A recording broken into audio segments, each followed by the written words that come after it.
이 사람의 뜻과 하나님의 뜻이 대립하면 어떤 게 이길 것 같습니까? 어떤 게 이길 것 같습니까?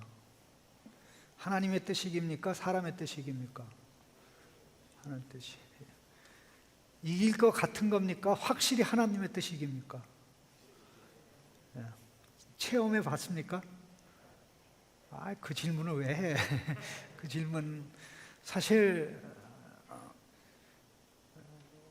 우리가 지금까지 살면서 하나님이 주신 법칙을 거스려서 살 수가 있습니다. 성경 말씀과 관계는 없지만 이 중력의 법칙을 거스리면 중력의 법칙이 이깁니까? 우리가 이깁니까?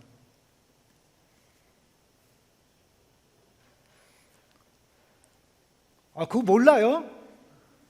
그거 너무 뻔하잖아. 예? 그러면 여러분이 잠하고 싸우면 수면이 이겨요? 여러분이 이겨요? 수면이 이깁니다. 여러분, 나무들도요 겨울잠을 잡니다. 여러분, 곰만 겨울잠 자는 게 아니라 나무들도 겨울잠을 자는데, 겨울잠을 자기 위한 준비가 나뭇잎을 다 떨어뜨리는 거예요. 그 에너지 소비량을 줄여야 되거든요. 그러면은 나무 같은 경우는 1년 농사를 1년 12달로 계산해서 잎이 푸르른 한 3개월, 4개월 그 계절에 일년 양식을 다 비축해야 돼요. 그러고는 이제 겨울잠을 자기 위해서 이제 나뭇잎한테는 미안하지만 야, 너 떨어져 줘야 되겠다.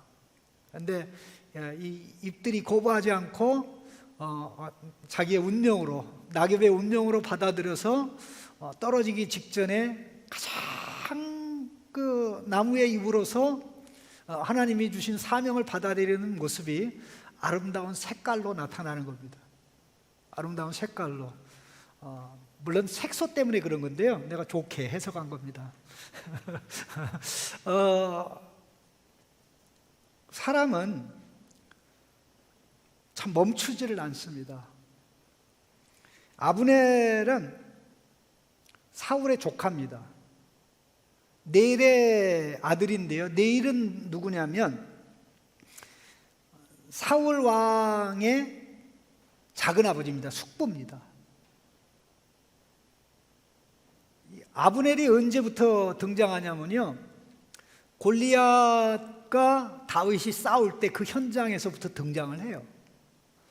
그렇다면 쭉 보면 실제적으로 사울이 왕이 되면서 숙부의 아들인 아브넬을 군대 장군으로 삼아서 40년이라는 세월이 흘러온 겁니다. 40년이라는 세월이 흘러왔는데 사울과 그의 세 아들은 죽고 아브넬만 남은 거 있죠.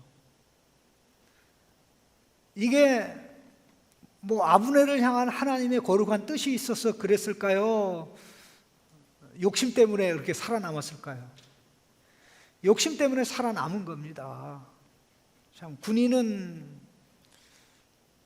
전쟁터에서 죽어야 되고, 군인 중에 가장 영광스러운 죽음은 죽음과 함께 죽는 거죠. 우리 31장 6절 말씀 보겠습니다. 31장 6절 말씀에 보시면 같이 읽겠습니다. 사울과 그의 세 아들과 무기를 든 자와 그의 모든 사람이 다 그날에 함께 죽었더라. 여기 사울의 모든 사람, 사울의 사람 할 때 그 1인자가 누굽니까? 아브넬이죠. 사울 왕이 다윗을 추격할 때 늘 함께 있었어요. 진두지휘를 했습니다. 그런데 왜 이 블레셋과의 전투에 왜 뒤로 빠졌습니까? 계획이 있기 때문에 그런 것입니다. 그 계획은 하나님의 뜻이 아니라 사울 왕이 죽으면 자기가 왕이 되고 싶어서 그런 것입니다. 근데 자기가 바로 왕이 되면 속이 보이잖아요. 그래서 허수아비를 꼭두각시를 세운 겁니다. 그 꼭두각시가 무능하기 짝이 없는 이스보셋입니다. 이스보셋.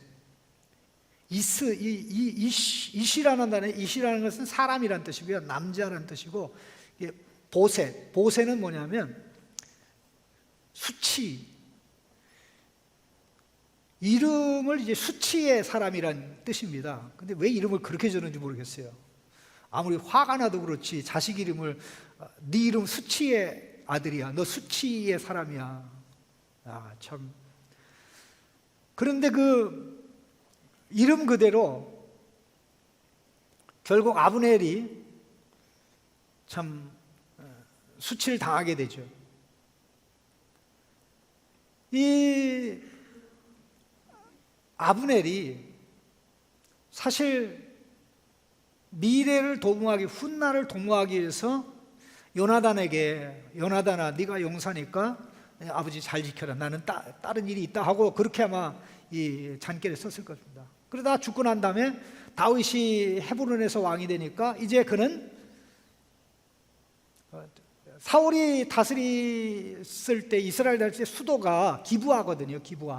기브아는 어쨌든 블레셋의 통제권 안에 들어갔기 때문에 그것을 이제 떠나서 요단강 건너편에 마하나임이라는 곳으로 갔습니다. 마하나임은 요새인데, 마하나임은 야곱의 인생에 굉장히 중요한 장소이기도 합니다. 마하나임이 Camp of God, 하나님의 진영이란 뜻입니다. 하나님의 진영. 그가 밧단 아람에서 20년 살다가 고향으로 돌아올 때 하나님께서 야곱을 위로하고 용기를 내게 하려고 천사를 보냈어요. 천사를 보냈을 때 야곱이 그 천사들을 적으로 알고 두려워하고 있을 때 당신들 누구냐? 라고 그랬을 때 그 하나님의 군대다, 하나님께서 너를 지키기 위해서 보냈다, 이러기 위해서 다 야곱이 마하나임, 하나님의 캠프, 하나님의 진영이라고 졌던 거죠. 그런데 그 지역 자체가 또 요새예요. 나중에 다윗이 압살롬의 반역을 냈을 때 피하여 간 곳이 마하나임이기도 합니다. 그러니까 일단 거기에 요새를 구축하고 그걸 중심으로 이제 왕권을 이뤄가기를 원했던 거죠. 그러면 보세요, 우리 두 사람이 비교가 됩니다. 하나는 다윗이고 하나는 아브넬이죠. 다윗은 하나님이 그를 왕으로 세운다고 오래전에 말씀하셨죠. 13년 전에. 그리고 왕이 되는 훈련 과정을 혹독하게 거쳤어요.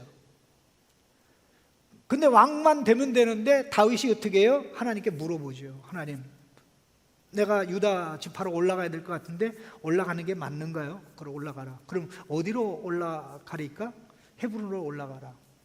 왕이 될 생각에 더 초점이 있는 게 아니라 자기가 떠났던, 머물러야 될 곳을 떠났던 그 장소로 돌아가는 데 초점이 있었죠. 그러나 아브넬은 왕하고는, 왕의 직분하고는 관련이 없죠. 그런데 그것을 자기가 찬탈하려고 했던 것입니다. 찬탈하려고 했던 것입니다. 그리고 그것도 부족해서 어떻게 합니까? 이스라엘 전 지역을 지배하고 다스리려고 하죠. 그래서 다윗에게 도전장을 낸 겁니다. 그래서 그들이 기브온의 지역으로 넘어와서 이제 요압이, 다윗과 함께하는 요압이 좀 맞서서 나올 수밖에 없죠. 자, 그렇게 됐을 때 결국 이제 도전장을 100병전을 제안합니다. 자, 우리 12절 13절 한번 특별히 13절 읽어보십시다. 수르아의 아들 요압과 다윗의 신복들도 나와 기브온 목가에서 그들을 만나 함께 앉으니 이는 못 이쪽이요 그는 못 저쪽이라. 14절에 아브넬이 요압에게 이르되 원하건대 청년들에게 일어나서 우리 앞에 겨루게 하자. 요압이 이르되 일어나게 하자 하매. 15절 그들이 일어나 수대로 나아가니 베냐민과 사울의 아들 이스보셋 편에 12명이요 다윗의 목 중에 12명이라. 이게 백병전이죠. 12명을 골라가지고 아주 달라붙어서 머리를 잡고 칼로 찌르고. 왜 12명을 택했을까요? 이스라엘 12지파잖아요. 그래서 이기는 편이 나라 전체를 차지한다라는 그런 의미가 있겠죠. 이 도전장을 제시한 아브넬은 자신만만한 것입니다. 왜? 만만할 수밖에 없죠. 40년 동안 최고 사령관이었잖아요. 블레셋과 수없이 싸워서 승리했어요. 그리고 사울도 죽고 사울의 세 아들도 죽었을 때 그는 잔머리를 굴려서 그 현장에 없었기 때문에 살아난 거죠. 그러면 그는 하나님이 다윗을 왕으로 세우려고 한다는 사실을 몰랐을까요? 잘 알았습니다. 이미 블레셋과 전투가 일어날 상황에 여러 사람들이 탈영을 했어요. 단지 쫄병들만 탈영한 것이 아니라 천부장, 군으로 얘기하면 아주 이 사령관 밑에 천부장인데 그 천부장들이 많이 탈영했어요. 탈영해서 어디로 갔냐? 다윗한테로 갔어요. 여러분 역대상 12장에 보면 그 내용이 아주 상세히 기록되어 있어요. 그러면 자기는 여러 가지 루트나 상황으로 볼 때 하나님이 다윗을 왕으로 세우려고 한다는 사실은 이미 익히 알고 있었습니다. 그러면 하나님 말씀을 아니까 하나님 말씀대로 행하면 되지요. 아멘. 그렇죠? 하나님 뜻을 아니까 하나님 말씀대로 행하면 되죠. 기도하는 게 하나님 뜻이니까 기도하면 되죠. 근데 돼요, 안 돼요? 감사하는 게 하나님 뜻이니까 헌금하면 되죠. 돼요, 안 돼요? 안 되잖아. 안 돼요. 왜 안 되죠?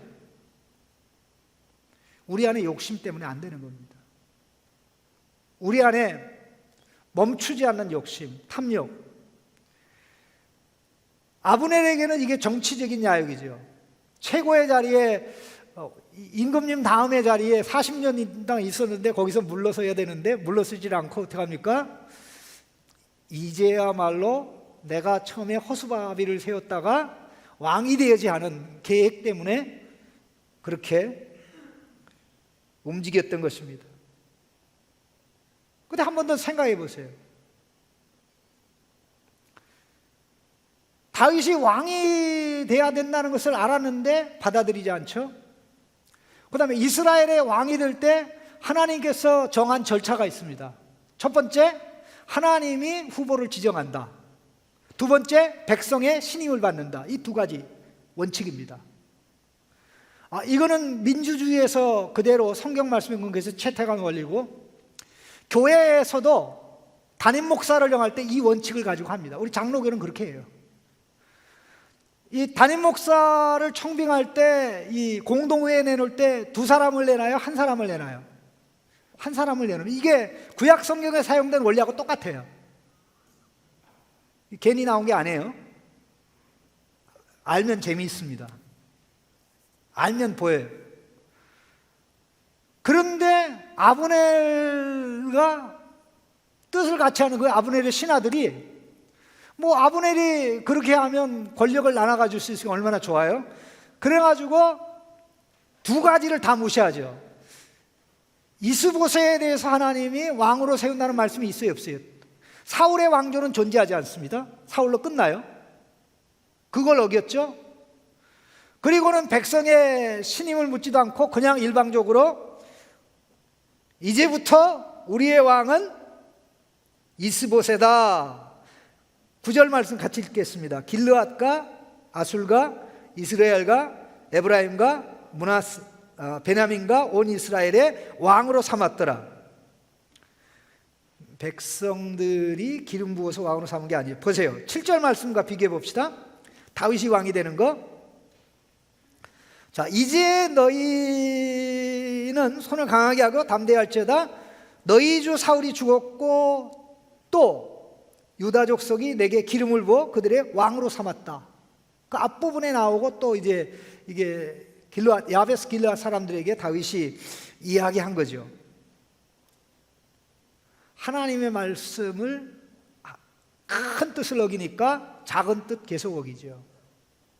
자, 그리고는 그것으로 만족한 게 아니라 결투를 신청을 한 겁니다. 자, 질 줄 알고 결투를 신청했나요? 이길 줄 알고 확신하고 결투를 신청한 겁니까? 백병전. 이길 줄 알고.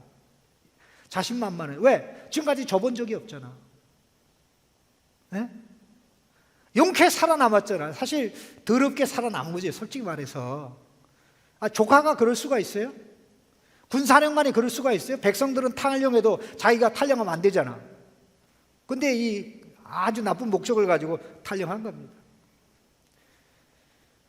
그래서 이제 마하나임에서 건너서 온 겁니다.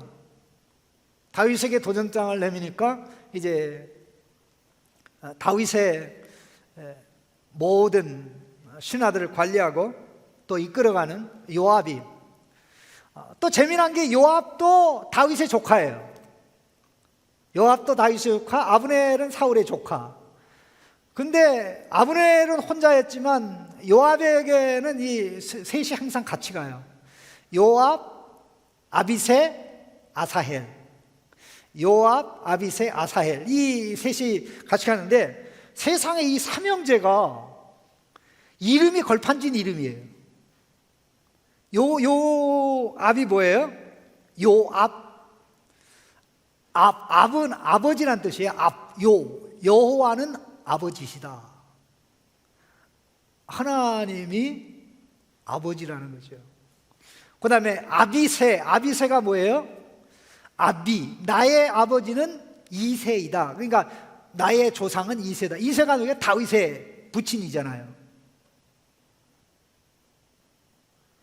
그 다음에 더 나가서 가장 더 위대한 이름은 아사헬입니다. 날쌘돌이. 이 사슴같이 빠른 막내입니다. 셋째. 한번 보세요. 얼마나 빠른지. 18절 같이 읽겠습니다. 그것에 스루아의 세 아들 요압과 아비새와 아사헬이 있었는데 아사헬의 발은 뭐같이 빠르다? 들로루같이 빠르더라. 들로루같이 빠르더라. 얼마나 빨랐으면. 여러분, 지금도 아마 그 유튜브에 올라가면 최근에 올라온 영상인데, 그 어떤 사슴이 아마 해변가인가 어디에서 갑자기 그 자기 앞에 길이 나타나니까, 차가 안에 길이 나타나니까 이 넓은 길을 그냥 고공 점프를 해가지고 숲으로 떨어지는 그 영상 하나 있습니다. 최근에 올라온 영상이에요. 지금 보지 마.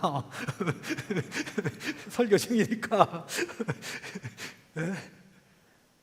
와! 아마 그 올림픽에 나갔으면 이거였어요. 이 친구가 얼마나 잘 달려가는지. 이 친구 이름이 뭐냐면 아사헬입니다. 아사헬이 뭐냐면 원래 그 아사엘이라는 단어입니다. 아사엘. 하나님의 작품, God made. 하나님이 만든 사람, 혹은 하나님이 하신다.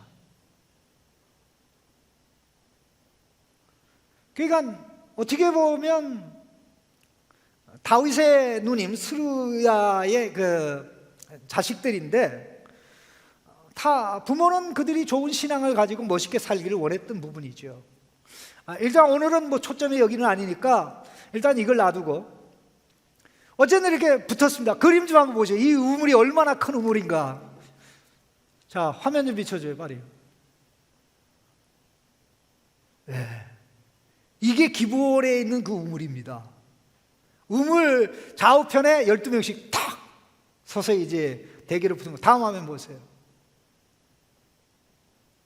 이스라엘은 1년 중 비가 오는 기간이 많지 않기 때문에 저렇게 큰 웅덩이를 파가지고 석고를 발라가지고 물을 저장을 해야 이 건기에 이 물을 사용할 수 있는. 다음 화면. 얼마나 큰지 지금 이스라엘에 있습니다. 있는데 여기서 붙은 겁니다. 그러면 아브넬이 졌으니까 깨끗이 승복해야 돼요? 계속 가야 돼요? 자, 17절 같이 읽어보겠습니다. 그날의 싸움이 심히 맹렬하더니 아브넬과 이스라엘 사람들이 다윗의 신복들 앞에서 패하니라. 지는 기적이 일어나고 있죠. 그 질 수가 없었던 게임인데 하나님의 다윗을 세워서 온 이스라엘의 왕이 된다는 계획이 아브넬의 힘에 의해서 망가질 수 있습니까? 없습니까? 망쳐질 수 있습니까? 없습니까? 막는다고 좌절이 됩니까? 안 됩니까? 그런데 그는 이게 하나님이 막으신 거라고 보질 않은 겁니다. 아니, 블레셋 사람들도 다윗이 골리앗을 이겨가지고 승복하고 결국 뭐 도망갔잖아요. 그러게 했는데 아브넬이 자기와 함께 있는 군사들로 까부셔. 그러게 해가지고 또 달라붙었는데 이길까요? 질까요? 또 지지. 그러니까 이제 남은 거 뭐예요? 도망가는 것밖에 안 남았죠. 그래서 주랭랑 치고 이제 기브온 광야로 도망가게 되는데 그 요압의 막내 동생 아사엘이 이 하나님의 작품, 하나님이 하신다라는 이름의 뜻을 가진 이 친구가 원체 잘 달리니까 아브넬은 좀 나이가 있고 아사엘은 좀 젊으니까 누가 이겨요? 힘으로는 아사엘이 이기게 돼 있잖아요. 막 이렇게 달려오니까 뒤에서 누구야? 너 아사엘 아니야? 너 요압의 동생이잖아. 나 따르지 마. 따르지 말라니까. 이게 계속 또 쫓아오잖아요. 이렇게 멋있는 드라마가 어디 있습니까? 그러니까 아사엘이 또 얘기해요. 제발 따라오지 말라고. 따라오려면 내 신하 중에 한 사람 쓰러뜨리고 값어치해. 그리고 돌아가. 너 형이 요압인데 내가 네 형의 체면을 어떻게 보냐. 근데 이 아사헬이 공로를 세우려고 했던 거 아닙니까?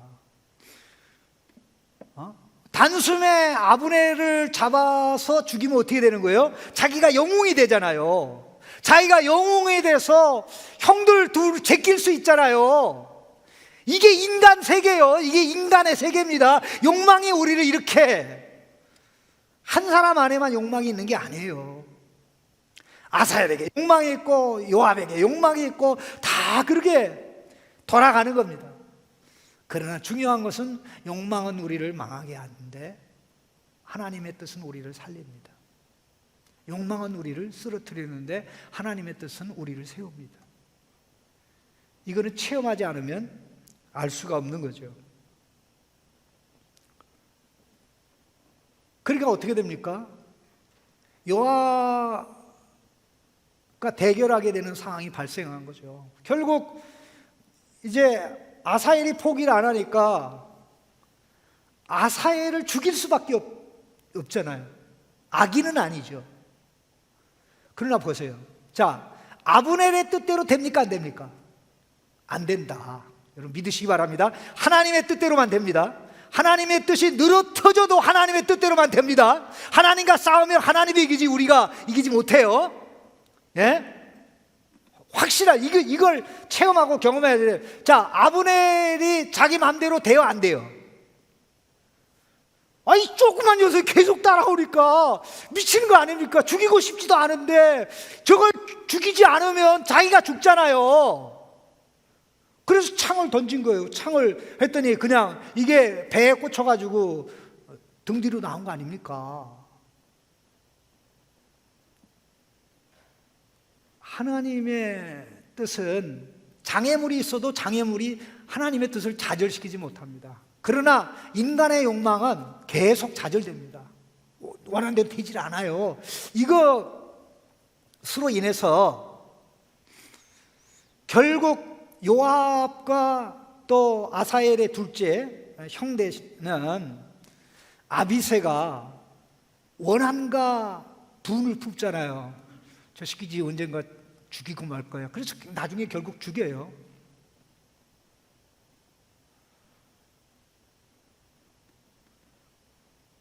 욕망은 우리를 죽입니다. 그것이 어떤 욕망이든지, 그것이 탐욕이든지 정욕이든지 쾌락이든지 뭐 정치욕이든지 무엇이든지 살아날 길이 없어요. 자, 결국 한 사람 아브넬이 잘못된 선택을 함으로 말미암아 얼마나 많은 사람들이 피해를 받습니까? 12명이 쓰러져 죽었을 때 거기서 포기했으면 12명 죽은 거로서 끝났을 거예요. 그러나 근데 결국 또 붙어가지고 어떻게 되냐? 아브넬 편에 360명이 죽고 요압 편에 20명이 19 플러스 아사헬입니다. 20명 360명 몇 대 1? 18대 1. 단지 360명 뿐이겠습니까? 7년 6개월이라는 이 세월 동안 내란이 일어나는데 그 한 사람 아브넬이 잘못된 길을 택하고 잘못된 길을 택한 그를 얻어먹을 게 있어서 아브넬 편에 선 사람들이 그와 같은 어려움을 가져다 준 겁니다. 지도자의 자리에 서는 사람이 바른 선택을 하는 것은 이렇게 모든 사람들에게 좋은 영향을 줄 수도 있고 나쁜 영향을 줄 수도 있습니다. 참 아브넬은 어떻게 보면 참 안타까운 사람, 이름값을 못했습니다. 가문을 더럽혔습니다. 제가 왜 이런 얘기를 하냐면 이 아브넬이 무슨 뜻이에요? 아브넬이 무슨 뜻이에요?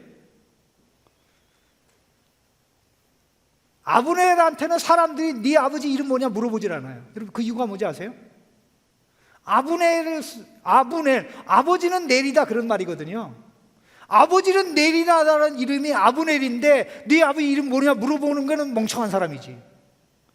예? 이름 속에 아버지 이름이 들었는데 아브넬. 그럼 넬이 누구냐면 아까 잠깐 얘기했듯이 사울의 작은 아버지거든요. 사울의 작은 아버지요. 되게 놀라운 게요. 그러면 아브넬의 할아버지가 누굴까요? 아비엘이에요. 아비엘. 이 나의 아버지는 하나님이시다 그런 뜻이에요. 그렇게 보면 참 신앙의 가문이죠. 좋은 신앙을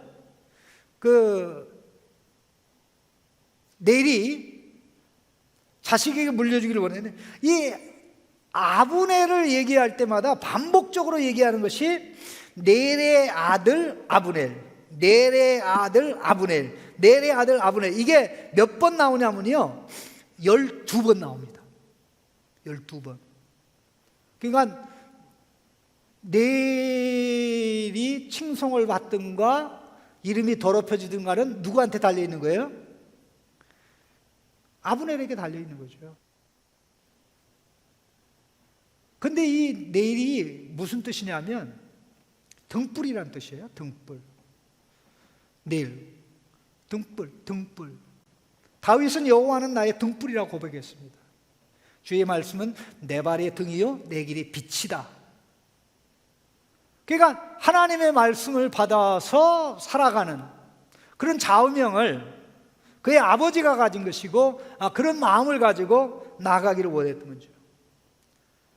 그런데 중요한 것은 하나님이 다윗과 그의 후손들을 이스라엘의 등불로 삼고자 하는 계획이 있었어요. 아직 다윗이 왕이 안 돼서 이게 드러나지는 않았지만 하나님의 장구적인 계획은 바로 그것입니다. 자, 열왕기상 11장 36절 한번 여러분 찾아보시기 바랍니다. 열왕기상 11장 36절 화면에 준비됐네요. 같이 한번 읽어봅시다. 시작.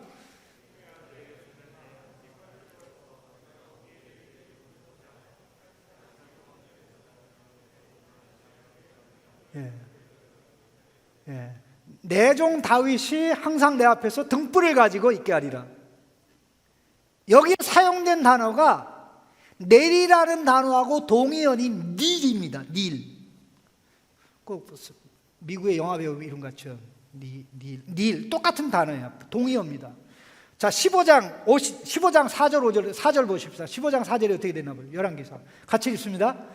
그의 하나님 여호와께서 다윗을 위하여 이스라엘 앞에서 그에게 등불을 주시되 그의 아들을 그 뒤에 있게 하사 이스라엘을 경고하게 하셨으니. 그럼 가문의 등불이 있고, 그렇죠? 자기 가문의 등불이 있고 이스라엘 전체 백성의 등불이 있는 거죠. 그런 가문의 등불도 꺼트린 사람이요, 하나님이 이스라엘의 등불로 세우고자 하는 다윗을 인정하지 않았던 것이요. 결국 지혜롭습니까? 어리석습니까? 어리석죠.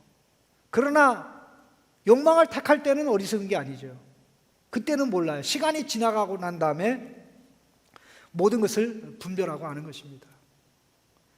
자, 그런 점에서 성경에 보면 구약에 참 이름값을 한 사람이 눈의 아들 여호수아입니다. 눈의 아들 여호수아. 여호수아를 언급할 때마다 항상 눈의 아들, 여호수아를 말할 때마다 항상 눈의 아들, 눈의 아들 여호수아, 눈의 아들 여호수아. 몇 번? 29번. 내가 다 계산해 봤어, 원문으로. 네? 눈의 아들 여호수아. 여호수아 때문에 그의 부친이 드러나고 나타난 거죠.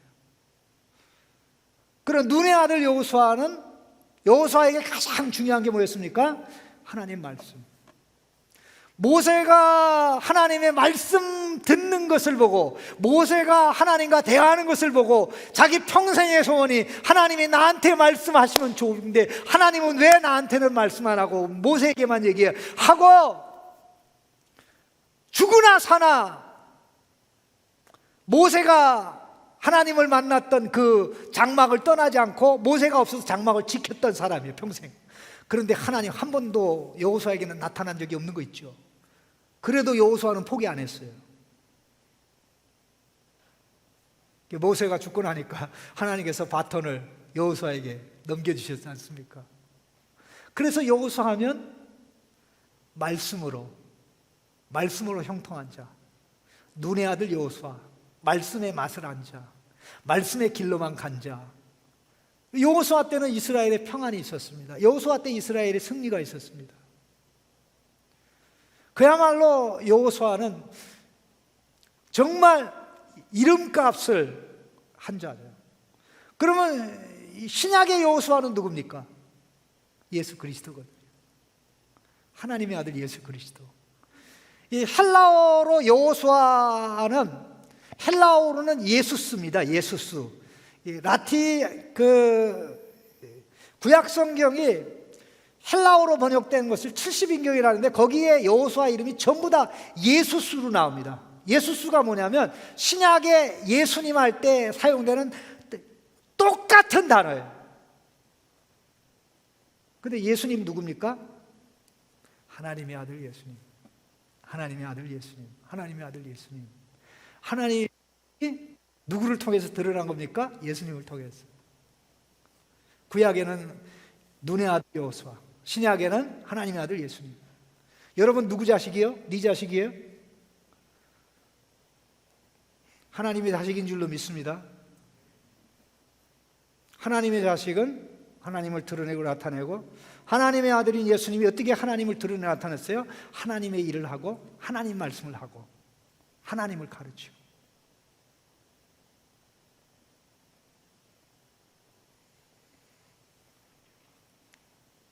정말 우리의 삶 가운데 우리를 아들로 딸로 삼아주신 하나님, 하나님의 말씀 붙잡는 사람은 하나님의 말씀인 예수님을 붙잡는 줄로 믿습니다. 예수님을 붙잡고 나갑니다. 예수님을 붙잡고 나아갈 때 욕망이 어떻게 할 수가 없습니다. 세상의 어떤 세력이 우리를 어떻게 할 수가 없습니다. 2022년 여러분 어떻게 사시겠습니까? 하나님의 말씀 붙잡고 합시다. 제자가 됩시다. 제자 훈련 받으시기 바랍니다. 광고 오늘부터 나가요. 안 하면 죽여. 네?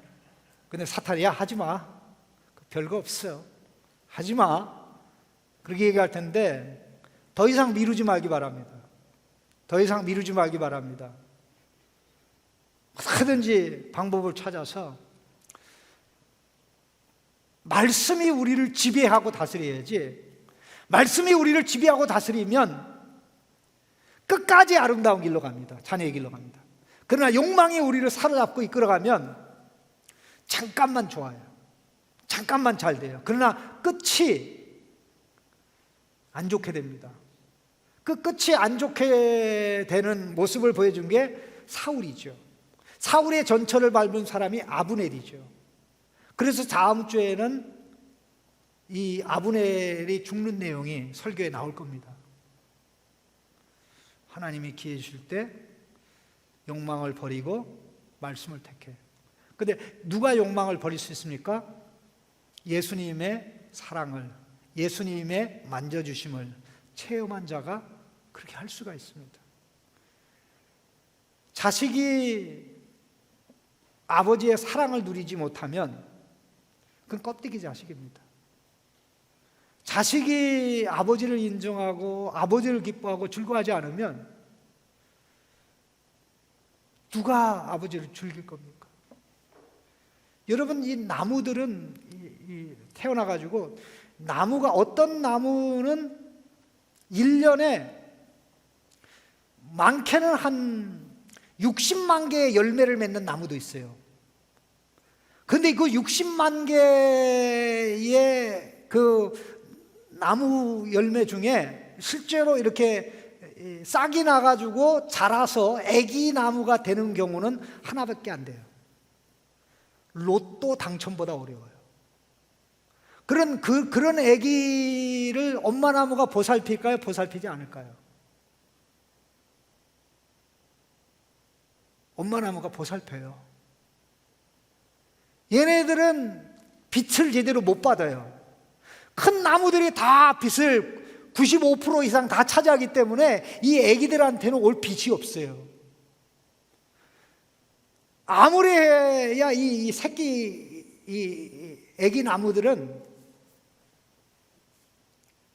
빛을 5%밖에 못 받기 때문에 그 5% 받는 빛으로는 굶어 죽지 않을 정도밖에 그 양분을 생산하지 못합니다. 그거 가지고는 이 해충, 병충해 이런 것들을 막아내질 못해요. 그런데 그 모든 필요한 에너지를 엄마 나무가 애기 나무에게, 자식 나무에게, 새끼 나무에게 여러분 공급한다는 사실 아세요?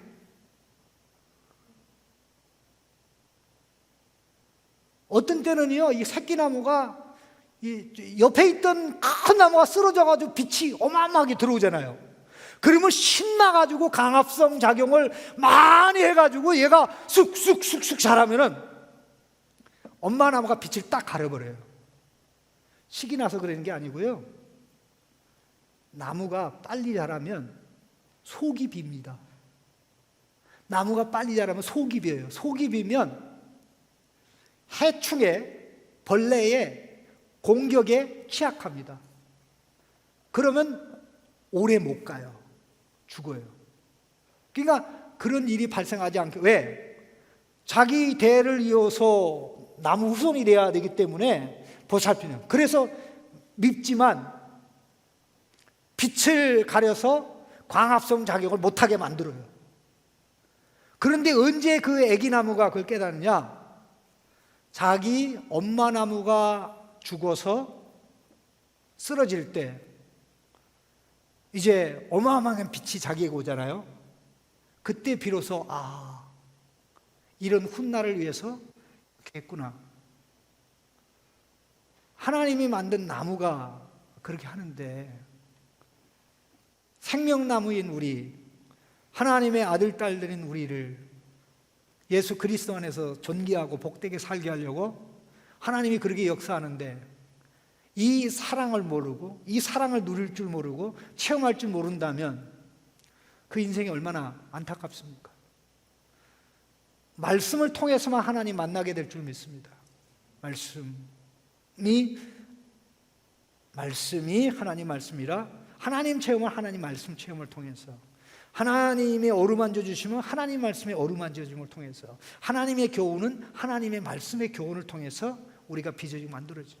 2022년에 여러분들이 그런 체험을 하고 경험을 하고 또 할 수 있는 대로 아직껏 이리 삐지고 저리 삐졌으면 제자 훈련 목숨 걸고 나 시간이 안 돼서 못해. 만일 그런 경우라고 얘기한다면 그런 사람이 몇 사람인데 아예 맞춤식으로 해서 그쪽에 우리 교역자가 가든가 뭐 우리 멘토가 가든가 그렇게 해서 할 테니까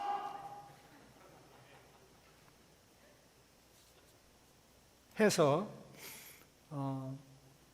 정말 하나님의 말씀이 하나님이 그의 말씀으로 우리를 하나님이 정한 길로 복된 길로 예비한 길로 영광이 드러나고 기쁨이 넘치고 감격과 만족이 있는 삶으로 이끌어가는 것을 체험할 수 있기를 간절히 바랍니다. 말씀으로만 욕망을 이길 수 있습니다. 말씀 예수님으로만 우리가 모든 것을 극복할 수 있습니다. 기도하겠습니다.